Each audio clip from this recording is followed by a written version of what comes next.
2019 പുറത്തിറങ്ങിയ ഒരു അടിപൊളി ആക്ഷൻ ആൻഡ് അഡ്വഞ്ചറസ് ചൈനീസ് മൂവിയാണ് ദി ബിഗ് സ്നേക്ക് 2. ഒരു കൂട്ടം ടൂറിസ്റ്റുകൾ ഒരു ദ്വീപിൽ ഒരു ഭീമൻ പാമ്പിന്റെ മുമ്പിൽ അകപ്പെട്ടു പോകുന്നതും അതിനെ കൊന്ന് കുറച്ചുപേർ അവിടെ നിന്ന് രക്ഷപ്പെടുന്നതുമാണ് കഥയുടെ പശ്ചാത്തലം.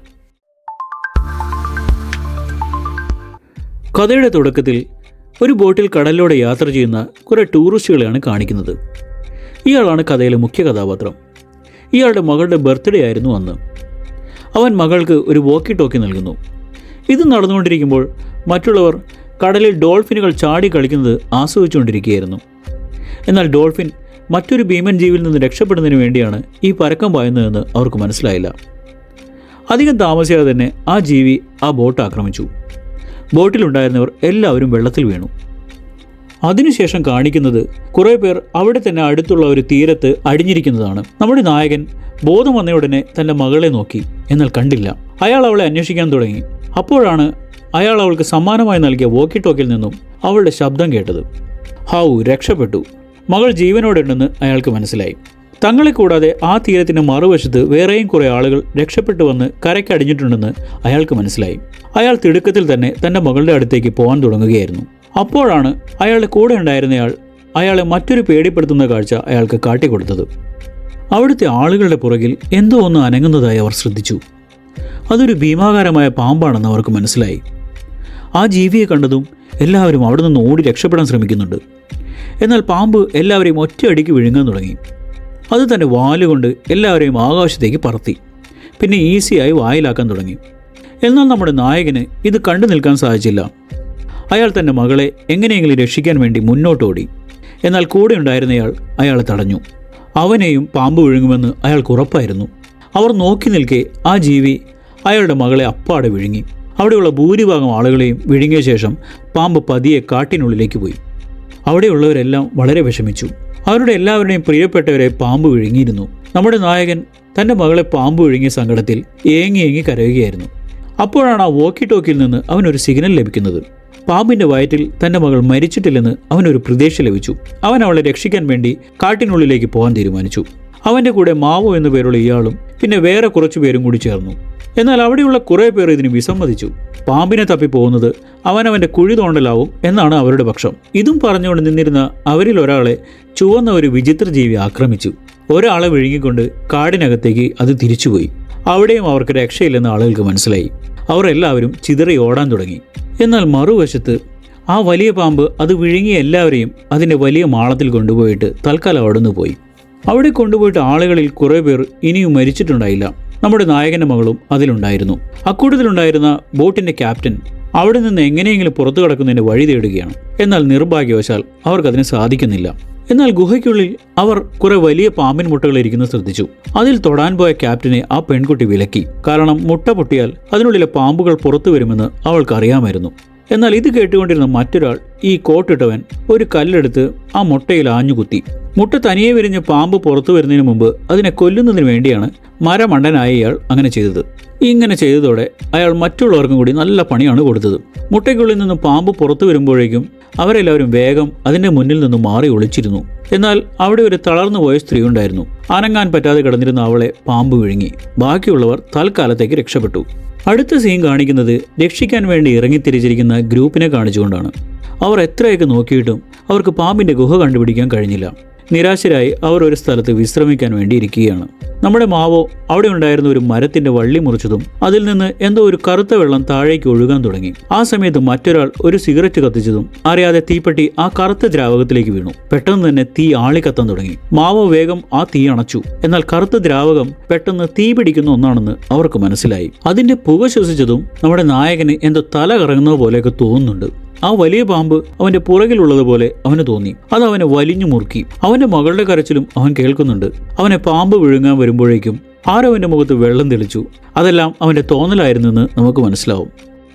അവൻ കണ്ണു തുറന്നപ്പോൾ കാണുന്നത് അവന്റെ കൂടെയുള്ളവരെ ആ മരത്തിന്റെ വള്ളികൾ വരിഞ്ഞു മുറുക്കുന്നതാണ്. അതെന്തോ അപകടകാരിയായ വൃക്ഷമായിരുന്നു. അതിൽ ഒരാൾ ഒഴികെ ബാക്കി എല്ലാവരെയും അവർ രക്ഷിച്ചു. ഒരാളെ മാത്രം മരത്തിന്റെ വള്ളികൾ വരിഞ്ഞു മുറുക്കി കൊന്നു. ബാക്കിയുള്ളവർ ജീവനും കൊണ്ട് അവിടെ നിന്ന് ഓടി രക്ഷപ്പെട്ടു. പാമ്പിന്റെ ഗുഹയ്ക്കുള്ളിലാണ് അടുത്ത സീൻ കാണിക്കുന്നത്. ഇവിടെ ആ കോട്ടിട്ടവൻ മുട്ടയ്ക്കുള്ളിൽ നിന്ന് വന്ന കുഞ്ചൻ പാമ്പിനെ അടിച്ചു കൊന്നു. എന്നിട്ട് ബാക്കിയുള്ളവരുമായി വഴക്കിടുകയാണ്. ഇതൊക്കെ സംഭവിച്ചത് മറ്റുള്ളവർ കാരണമാണെന്നാണ് ഇയാൾ പറയുന്നത്. എന്നാൽ അവിടെയുള്ള സുഷി എന്നു പേരുള്ള ഈ പെൺകുട്ടി അവരെ പിന്തിരിപ്പിച്ചു. എല്ലാവരും കൂട്ടമായി ഒരുമിച്ച് നിന്നാലേ അവിടെ നിന്ന് രക്ഷപ്പെടാൻ സാധിക്കുമെന്ന് അവൾ പറയുന്നുണ്ട്. മറുവശത്ത് നായകനും കൂട്ടുകാരും ഇപ്പോഴും അവരെ കാട്ടിൽ തിരഞ്ഞുകൊണ്ടിരിക്കുകയായിരുന്നു.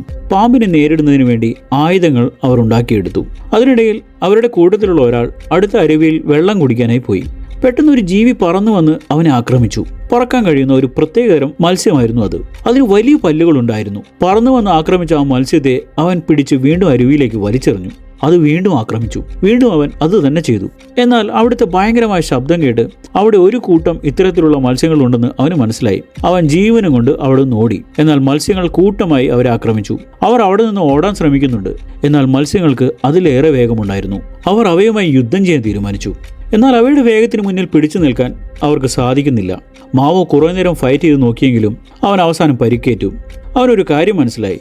ആ വെളുത്ത പുക ഉള്ളിടത്ത് മാത്രമാണ് മത്സ്യങ്ങൾ പറക്കുന്നത്. അതുകൊണ്ട് തന്നെ അവർ ആ വെളുത്ത പുകയിൽ നിന്നും മാറി പതിയെ തടി തപ്പി. എന്നാൽ അതുകൊണ്ടൊന്നും തീർന്നില്ല. മാവോ അവിടെ ഒരു ഭീകരജീവിയുടെ കാൽപ്പാട് കണ്ടെത്തുന്നു. അവിടെ തന്നെ അവർ ഒരു വിചിത്ര ജീവിയെ കണ്ടു. അതിനെ അവരുടെ കൂട്ടത്തിലുള്ള ഒരാൾ കല്ലെടുത്ത് എറിയാൻ തുടങ്ങിയപ്പോൾ മറ്റൊരാൾ അത് തടഞ്ഞു.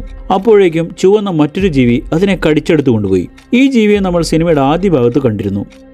ദാണ്ടടാ ദേ വരുന്നു അടുത്ത സാധനം. ആകാശത്ത് നിന്ന് ഒരു ഭീമൻ തവള അവരുടെ മുമ്പിലേക്ക് ചാടി വന്നു. ഇതിനെ കണ്ടതും അവരെല്ലാവരും ജീവനും കൊണ്ട് ഓടി. എന്നാൽ ഭീമൻ തവള അവരുടെ പുറകെ തന്നെ ഉണ്ടായിരുന്നു.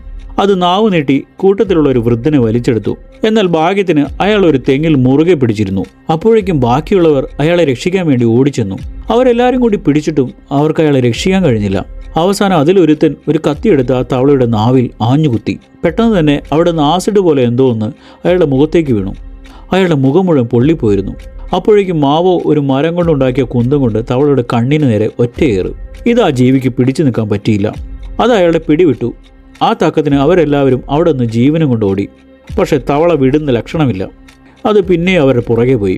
അതിൻ്റെ ഒരു ചാട്ടം കൊണ്ട് തന്നെ അത് അവരുടെ അടുത്തെത്തിയിട്ടുണ്ട്. എന്നാൽ ഭാഗ്യം കൊണ്ട് ചാടാൻ വേണ്ടി പൊങ്ങി വന്ന തവളയെ മറ്റേ ഭീമൻ പാമ്പ് വന്ന് കടിച്ചുകൊണ്ടുപോയി. എന്നാൽ തവളെ അകത്താക്കി കഴിഞ്ഞ പാമ്പ് നേരെ ആളുകളെ നേരെ തിരിഞ്ഞ് അവരെ കൂടി തിന്നാൻ വന്നു. ഓടുന്നതിനിടയിൽ ഇവർ രണ്ടുപേരും പതുക്കെയാണ് ഓടുന്നത്. അവർക്ക് പരിക്കേറ്റിരുന്നു. പാമ്പ് ഏറെക്കുറെ അവരെ പിടിച്ചു നിന്നു. എന്നാൽ ഭാഗ്യം കൊണ്ട് അവിടെ മരങ്ങളുണ്ടായതിനാൽ പാമ്പിന് എളുപ്പത്തിൽ അവരിലേക്ക് എത്താൻ പറ്റിയില്ല.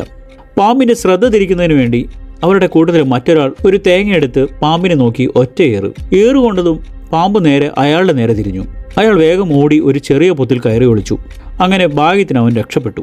എന്നാൽ പാമ്പ് ബാക്കിയുള്ളവർക്ക് നേരെ തിരിഞ്ഞു. ഇവിടെ രണ്ടുപേർ തെങ്ങിൻ്റെ പുറകിൽ മറഞ്ഞു നിൽക്കുന്നുണ്ടായിരുന്നു. എന്നാൽ പാമ്പ് തൻ്റെ പുറകിൽ വന്നത് ഇയാൾ ആദ്യം മനസ്സിലാക്കിയില്ല. പാമ്പ് അയാളെ കണ്ടു. അയാൾ പാമ്പിനോട് തൻ്റെ ജീവന് വേണ്ടി യാചിച്ചു. എന്നാൽ ആ ജീവി അതൊന്നും വകവയ്ക്കാതെ അയാളെ പച്ചയ്ക്ക് തിന്നു. ബാക്കിയുള്ളവരാകട്ടെ രക്ഷപ്പെടാൻ വേണ്ടി വെള്ളത്തിലേക്ക് എടുത്തു ചാടി അനങ്ങാതെ കിടന്നു. അങ്ങനെ പാമ്പ് തൽക്കാലം അവരെ വിട്ട് തൻ്റെ ഗുഹയിലേക്ക് പോയി. പാമ്പ് ഗുഹയ്ക്കരികിലെത്തിയപ്പോൾ അകത്തുള്ളവർക്ക് വൈബ്രേഷൻ അനുഭവപ്പെട്ടു. പാമ്പ് വരുന്നുണ്ടെന്ന് മനസ്സിലാക്കിയ ആളുകൾ ഗുഹയ്ക്കുള്ളിൽ മരിച്ചതുപോലെ കിടന്നു. അതുകൊണ്ട് പാമ്പ് അവരെ ഒന്നും ചെയ്തില്ല. അത് നേരത്തെ വിഴുങ്ങിയ ആളുകളെ അവിടെ കൊണ്ടുപോയിട്ടു. എന്നാൽ തൻ്റെ ഒരു കുഞ്ഞു മരിച്ചു കിടക്കുന്നത് കണ്ട് പാമ്പ് ദേഷ്യത്തിൽ ഗർജിച്ചുകൊണ്ട് അവിടെ നിന്ന് പോയി. പാമ്പ് പോയതും ഗുഹയ്ക്കുള്ളിൽ അവരെല്ലാവരും അവിടെ നിന്ന് രക്ഷപ്പെടുന്നതിന് പ്ലാൻ ചെയ്യുകയാണ്. എന്നാൽ ഇതിനിടയിൽ അവിടെയുള്ള മറ്റു മുട്ടകളും കൂടി പൊട്ടി പാമ്പുകൾ പുറത്തു വരാൻ തുടങ്ങി. നമ്മുടെ നായകൻ്റെ മകൾ അതിലൊരു പാമ്പിൻ്റെ മുമ്പിൽപ്പെട്ടു. എന്നാൽ അത് അവളെ ആക്രമിച്ചില്ല. അവൾ അതിൻ്റെ അമ്മയാണെന്ന് തോന്നിയെന്തോ. എന്തായാലും ഈ തക്കത്തിന് ഈ കോട്ടിട്ടവൻ ഒരു കണക്കിന് ഗുഹയ്ക്ക് മുകളിലേക്ക് കയറി. എന്നാൽ അയാൾ ബാക്കിയുള്ളവരെ രക്ഷിക്കാതെ സ്വയം രക്ഷപ്പെട്ടു. ഇതിനിടയിൽ കുഞ്ഞൻ പാമ്പ് ഒരാളെ വിരിഞ്ഞു മുറുക്കി കൊന്നിരുന്നു. മറുവശത്ത് നായകനും കൂട്ടാളികളും കാട്ടിലൊരു വിചിത്രമായ കെട്ടിടം കണ്ടെത്തുന്നു. അവർ അകത്തേക്ക് കയറിയപ്പോൾ അതൊരു ലാബാണെന്ന് അവർക്ക് മനസ്സിലായി. അവിടെയുള്ള ബുക്കുകൾ വായിച്ചു കഴിഞ്ഞപ്പോൾ അവിടെ ആളുകൾ ഗവേഷണത്തിന് വേണ്ടി വന്നതാണെന്ന് അവർക്ക് മനസ്സിലായി. അവരുടെ പരീക്ഷണങ്ങൾ കാരണമാവാം ആ ദ്വീപിൽ വിചിത്ര ജീവികൾ ഉണ്ടായത്. അവർ അവിടെയുള്ള മെഷീൻ ഉപയോഗിച്ച് പുറം ലോകവുമായി കോൺടാക്ട് ചെയ്യുന്നതിന് ശ്രമിക്കുന്നുണ്ട്. ഈ സമയത്ത് നമ്മുടെ കോട്ടിട്ട ഈ ചതിയൻ അവിടേക്ക് ഓടി വന്നു. അവർ അയാളോട് ബാക്കിയുള്ളവരെ പറ്റി ചോദിച്ചപ്പോൾ ബാക്കിയുള്ളവരൊക്കെ മരിച്ചുപോയെന്ന് കള്ളം പറഞ്ഞു. ഇത് കേട്ടതും നമ്മുടെ നായകനെ ചങ്ക് തകർന്നു. അയാളുടെ മകളെ അയാൾക്ക് അത്രയ്ക്ക് കാര്യമായിരുന്നു. ഒരു ഹെലികോപ്റ്ററിന് ശബ്ദം കേട്ടാണ് അവർ പിറ്റേന്ന് ഉറക്കമുണർന്നത്. എല്ലാവരും പുറത്തേക്ക് വന്ന് ഹെലികോപ്റ്ററിന് രക്ഷയ്ക്ക് വേണ്ടി കൈവീശുന്നുണ്ടെങ്കിലും ഒരു കാര്യവുമില്ല. ഈ സമയത്ത് നായകൻ തൻ്റെ വോക്കി ടോക്കിയിൽ തൻ്റെ മകളുടെ ശബ്ദം കേൾക്കുന്നു. എന്നാൽ കോട്ടിട്ടവൻ അവന് വട്ടാണെന്ന് പറഞ്ഞ് പുച്ഛിച്ചു തള്ളുന്നു. പക്ഷേ വോക്കി ടോക്കിയിൽ പെൺകുട്ടിയുടെ വോയിസ് കേട്ടതും ഇനിയും ആളുകൾ ജീവനോടെ ഉണ്ടെന്ന് അവർക്ക് മനസ്സിലായി. കള്ളം പറഞ്ഞ് തെറ്റിദ്ധരിപ്പിച്ച കോട്ടിട്ടവനെ ഒരുത്തൻ തല്ലാൻ വേണ്ടി ഓടിച്ചു. എന്നാൽ ഈ സമയത്ത് പാമ്പിൻ്റെ ഗുഹയിൽ പാമ്പിൻ്റെ മുട്ടകളെല്ലാം വിരിഞ്ഞ് കുഞ്ഞുങ്ങൾ പുറത്തു വന്നു. അവ നായകൻ്റെ മകളെയും സുഷിയെയും ആക്രമിക്കാൻ വരുമ്പോഴേക്കും ആദ്യം പുറത്തു വന്ന കുഞ്ഞൻ പാമ്പ് ബാക്കിയുള്ളതിനെ തടയും. കാരണം അവൾ അതിൻ്റെ അമ്മയാണെന്നാണ് കുഞ്ഞൻ പാമ്പ് കരുതുന്നത്. അപ്പോഴേക്കും അവൾ അവളുടെ അപ്പൻ്റെ ശബ്ദം പുറത്തുനിന്ന് കേൾക്കുന്നു. അങ്ങനെ അയാളുടെ മകളെ അയാൾ കണ്ടെത്തി. മറുവശത്ത് ഈ കോട്ടിട്ടവൻ ഒരു കണക്കിന് ഹെലികോപ്റ്ററിൻ്റെ ശ്രദ്ധ ആകർഷിച്ച് അത് തൻ്റെ അടുത്തേക്ക് വരുമ്പോഴേക്കും ആ ഹെലികോപ്റ്റർ തന്നെ ആ ഭീമൻ പാമ്പ് വിഴുങ്ങിക്കളയും. ഇവിടെ നമ്മുടെ നായകൻ ഗോങ് തൻ്റെ മകളെ രക്ഷിക്കുന്നതിന് വേണ്ടി മരത്തിൻ്റെ ഒരു വള്ളി താഴേക്ക് ഇട്ടുകൊടുക്കും. ആ കുട്ടികൾ അതിൽ പിടിച്ച് മുകളിലേക്ക് കയറുമ്പോഴേക്കും ആ പാമ്പ് അവിടേക്ക് അലറിക്കൊണ്ട് വരികയായിരുന്നു. ഇതേസമയം മാവോ ഒരു വശത്തു കൂടി പാഞ്ഞു വന്നു. ആ പാമ്പിൻ്റെ കണ്ണ് നോക്കി മഴ കൊണ്ട് ആഞ്ഞു വെട്ടി. വെട്ടുകൊണ്ടതും പാമ്പ് വേദന കൊണ്ട് പൊളഞ്ഞ് മാവോയ്ക്ക് നേരെ തിരിഞ്ഞു. ഇതേസമയം ഗോങ്ങിന് ആ 2 കുട്ടികളെയും പുറത്തു എത്തിക്കാൻ കുറച്ച് സമയം ലഭിക്കുന്നു. മാവോ പാമ്പുമായി പുരിഞ്ഞ പോരാട്ടത്തിലാണ്. പക്ഷെ എത്ര നേരം അവൻ ഒറ്റയ്ക്ക് പിടിച്ചു നിൽക്കാൻ സാധിക്കും? അവനെ പാമ്പ് വിഴുങ്ങാൻ പോകുമ്പോഴേക്ക് അടുത്ത വശത്ത് നിന്ന് മറ്റേ ആൾ വന്ന് പാമ്പിൻ്റെ അടുത്ത കണ്ണുകൂടി അറ്റാക്ക് ചെയ്യും. ഈ അവസരം മുതലെടുത്ത് മാവോ ഒരു മരം പാമ്പിൻ്റെ മുകളിലേക്ക് മറിച്ചിടും. അതോടെ പാമ്പ് അവരിൽ നിന്ന് കുറച്ച് ദൂരത്തേക്ക് മാറിപ്പോവും. ഇതേസമയം ഗോങ്ങിന് ഇതുവരെ ആ കുട്ടികളെ മുകളിലേക്ക് വിളിച്ചു കയറ്റാൻ പറ്റിയിരുന്നില്ല. അവസാനം ബോട്ടിൻ്റെ ക്യാപ്റ്റൻ വന്ന് താങ്ങി അവരൊരു കണക്കിന് മുകളിലേക്ക് കയറ്റും. പക്ഷെ അപ്പോഴേക്കും ആ ക്യാപ്റ്റനെ കുഞ്ഞൻ പാമ്പുകൾ വന്ന് വിരിഞ്ഞു മുറുക്കി കൊന്നിരുന്നു. മറുവശത്ത് ഈ കോട്ടിട്ടവൻ അലഞ്ഞു തിരിഞ്ഞ് വീണ്ടും ആ ഗുഹയ്ക്കുള്ളിലേക്ക് വന്ന് വീഴുന്നു. അയാളെ ആ കുഞ്ഞൻ പാമ്പുകൾ അധികം താമസിയാതെ തന്നെ വകവരുത്തി. അവിടുന്ന് രക്ഷപ്പെട്ടവർ എല്ലാവരും അവിടുന്ന് വേഗം പുറത്തേക്ക് ഓടി. എന്നാൽ മാവോ അവരോട് പറഞ്ഞു ആ പാമ്പിനെ കൊല്ലാതെ അവർക്ക് അവിടുന്ന് രക്ഷപ്പെടാൻ സാധിക്കില്ലെന്ന്. അപ്പോഴേക്കും പാമ്പും അവരുടെ പുറകെ എത്തിയിരുന്നു. മാവോ ഒരു കണക്കിന് അതിൻ്റെ അടിയിലൂടെ ചാടി മഴ ഉപയോഗിച്ച് ആ പാമ്പിൻ്റെ സൈഡിലൂടെ കുത്തി വരഞ്ഞു. എന്നാൽ അതൊന്നും അതിനൊരു പ്രശ്നമേ അല്ല. മാവോയെ രക്ഷിക്കാൻ മറ്റൊരാളും കൂടെ അവൻ്റെ കൂടെ ചേർന്നു. അവർ 2 പേരും തിരിച്ച് കാട്ടിനുള്ളിലേക്ക് ഓടി. പാമ്പ് പുറകെയും. അവർ 2 പേരും ചേർന്ന് പാമ്പിനെ ആ കറുത്ത ദ്രാവകം പുറപ്പെടുവിക്കുന്ന മരത്തിൻ്റെ താഴേക്ക് കൊണ്ടുവന്നു. ഇതേസമയം ഗോങ് ആ 2 കുട്ടികളെയും അവിടെ നിർത്തി മാവോയെ ഹെൽപ്പ് ചെയ്യാൻ കാട്ടിനകത്തേക്ക് പോകാൻ റെഡിയാവുകയാണ്. എന്നാൽ ഈ സമയത്ത് പാമ്പ് കാട്ടിൽ നിന്നും തിരിച്ചു വന്നു. തനിക്ക് തെറ്റുപറ്റിയെന്ന് ഗോങ്ങിന് മനസ്സിലായി. അവൻ്റെ കൺമുമ്പിൽ വെച്ച് വീണ്ടും അവൻ്റെ മകളെ പാമ്പ് വയറ്റിലാക്കി. ഇത് കണ്ട ഗോങ്ങിന് അത് താങ്ങാൻ സാധിച്ചില്ല. അയാൾ പാമ്പിൻ്റെ നേരെ പാഞ്ഞെടുത്തു. എന്നാൽ ഈ സമയം മാവോ തൻ്റെ കയ്യിൽ തീ കത്തിച്ച് പിടിച്ച് പാമ്പിൻ്റെ ശ്രദ്ധ ആകർഷിച്ചു. പാമ്പ് നേരെ മാവോയുടെ നേരെ തിരിഞ്ഞു. പാമ്പ് ആ മരത്തിൻ്റെ താഴെ എത്തിയതും മാവോ തൻ്റെ കയ്യിലുള്ള പന്തം താഴേക്കെറിഞ്ഞു. ആ തീ പാമ്പിൻ്റെ മേലാകെ പടർന്നു പിടിച്ചു. വേദന കൊണ്ട് പൊളഞ്ഞ് അത് കാടിൻ്റെ പുറത്തേക്ക് വന്ന് അവിടെ മരിച്ചു വീണു. ഈ സമയം ഗോങ് ഒരു മഴുവെടുത്ത് വെട്ടി പാമ്പിൻ്റെ അകത്തു നിന്നും അവൻ്റെ മകളെ ഒരു കണക്കിന് പുറത്തേക്കെടുത്തു. കുട്ടിക്ക് ബോധമില്ല. അയാൾ അവൾക്ക് CPR കൊടുത്തു നോക്കി. ഭാഗ്യവശാൽ കുട്ടിക്ക് ജീവൻ തിരിച്ചു കിട്ടി. അവരെല്ലാവരും ഹാപ്പിയായി അവിടെ നിന്ന് രക്ഷപ്പെട്ടു. അതോടെ മൂവി അവസാനിക്കുകയാണ്.